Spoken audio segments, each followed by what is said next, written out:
What constant appeals by the earlier prophets failed to do, for the Jews, exile accomplished. Henceforth there grew up a national Jewish spirit, which in subsequent times became indomitable. In the land of Chaldea, the Jews were induced to develop a resistance to assimilation which strengthened until, in the time of the Roman occupation of Palestine, they had become a major problem to their foreign overlords, who were constantly alert to the likelihood of insurrection. Whereas once they hated the idea of separateness from the religion and practice of foreign peoples, now, having lost their independence, a spirit of contempt and hatred for foreign religious and political interference was kindled within them. Although the kingdom of Babylon passed off the scene, its spirit lived on, but the full flowering of this spirit, of the kingdom of men, was not manifested until the last of the great world empires, Rome. Meanwhile, under the Persians, the Jews obtained some respite. A number of Jews made use of the opportunity to return to their land, where they rebuilt the temple and the walls of Jerusalem. A forceful illustration of the new Jewish spirit is afforded by the book of Ezra.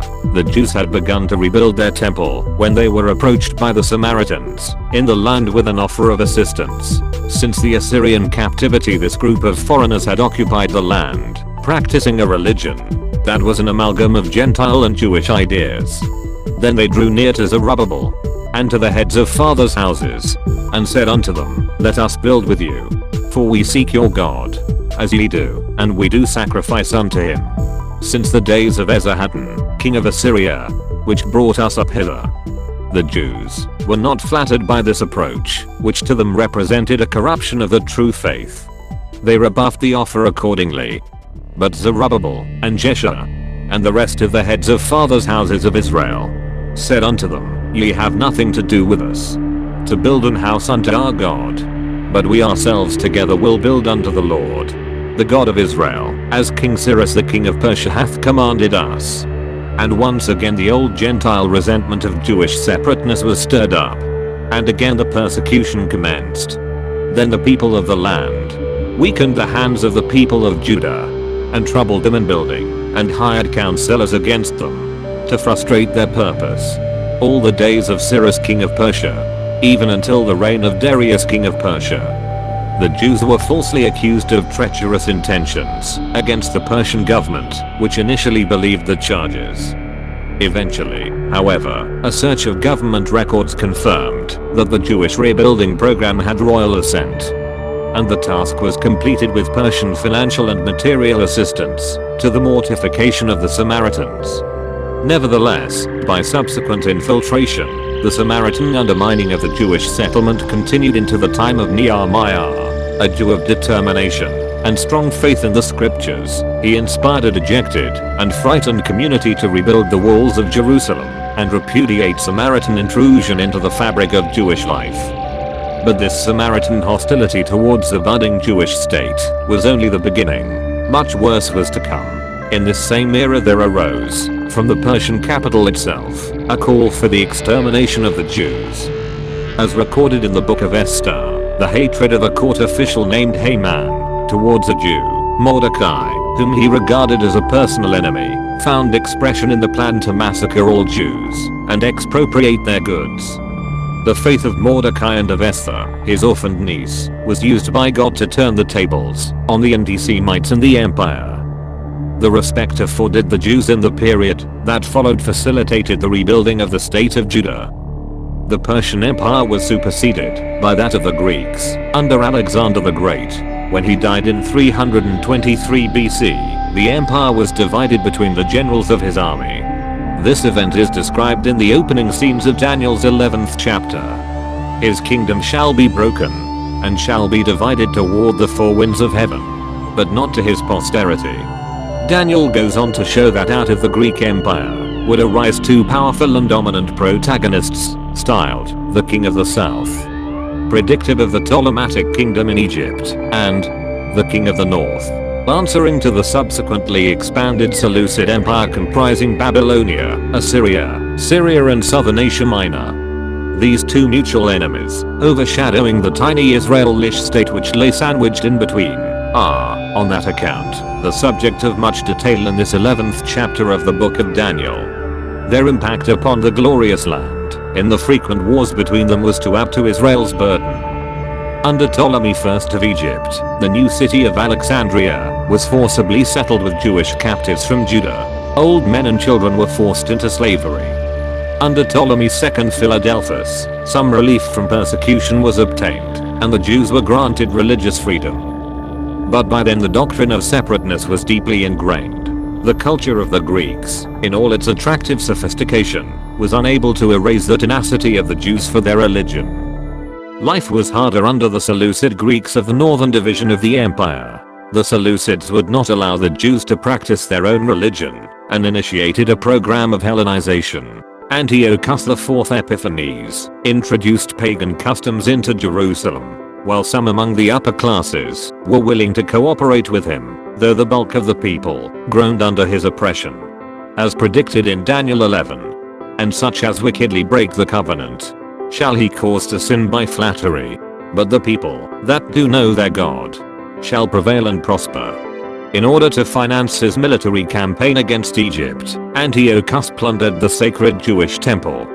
While he was in Egypt, the Jews acted upon a rumor that he had been killed in battle. They rose up against their Hellenized countrymen, slew the Greek appointed priests and other officials, and removed the idols from the temple. But the rumor had been false, and Antiochus returned in a rage. He indiscriminately slaughtered thousands of Jews, and reintroduced the idolatry. He banned circumcision, outlawed the keeping of the Sabbath, stopped the daily sacrifice, and forced upon the Jews pagan rites abhorrent to them. Again, as predicted by Daniel, they shall profane the sanctuary, and shall take away the continual burnt offering, and they shall set up the abomination that maketh desolate. This was too much for the Jews to take. A priest, Mattathias, was ordered to sacrifice to Greek gods. Instead, the aged priest killed both the king's official and also a Jew who was about to obey the Greeks' bidding. Mattathias and his 5 sons raised the standard of rebellion. In their history the Jews had suffered much as divine chastening for their past idolatry. Now, back in their land, in what has become known as the first recorded religious persecution in history, they began against tremendous odds to resist the enforcement of blatant idolatrous worship.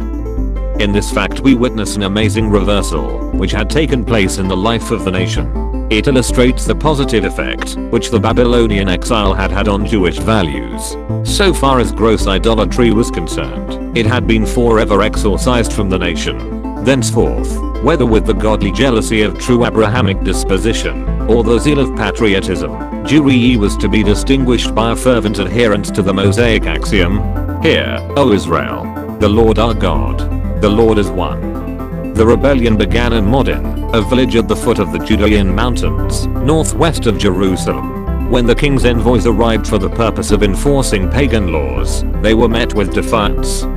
Mattathias and his 5 sons gathered the masses around them and achieved the impossible. The rebellion succeeded beyond their wildest expectations. When the old father died in 167 BC, the sons continued the resistance. Judah, known as Maccabee, meaning the hammer, took over the leadership of the rebellion. He led ordinary peasants against the superbly trained and equipped Greeks in a war that achieved astounding victories, as foreseen by Daniel. But the people that know their God shall be strong and do exploits. 3 years later Jerusalem was freed, and the temple rededicated to the worship of the God of Israel. So great was the Maccabean success against the Greek oppressors that an independent kingdom, under the Hasmonean house of Mattathias, was established. The territory of this Jewish kingdom eventually extended to a size close to that of the original Davidic kingdom. But what might have held promise of a new golden age turned out to be an illusion. The external enemy had been overcome against all odds, but the victory revealed the presence of an unconquerable enemy within, particularly in the ranks of the ruling classes, human nature.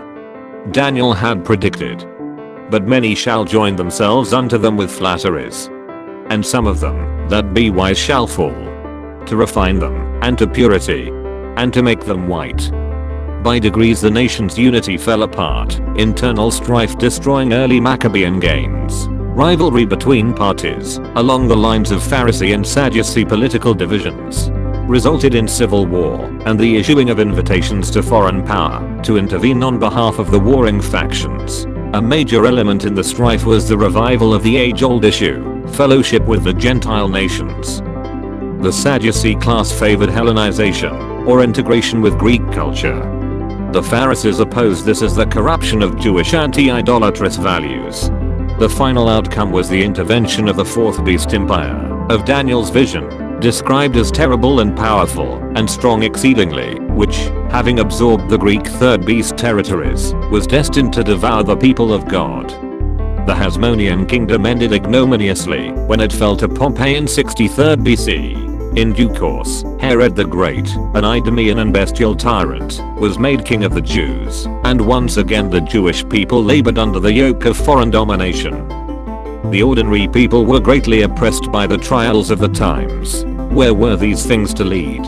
All appeared black on the horizon. But divine providence was guiding affairs in an unexpected direction. The oppression and hopelessness of the situation caused the people to direct their attention more intensely to their religion in search of comfort and relief. Messianic expectations increased greatly, and the mood of the people laid the foundation for return of events which was to permanently change the course of Jewish history. This change was not only to affect the Jews of Palestine, but, ultimately, the millions of Jews of the diaspora, who by this time were scattered throughout the world. Thank you for watching. Subscribe to get notifications of new videos. Like, share and comment below.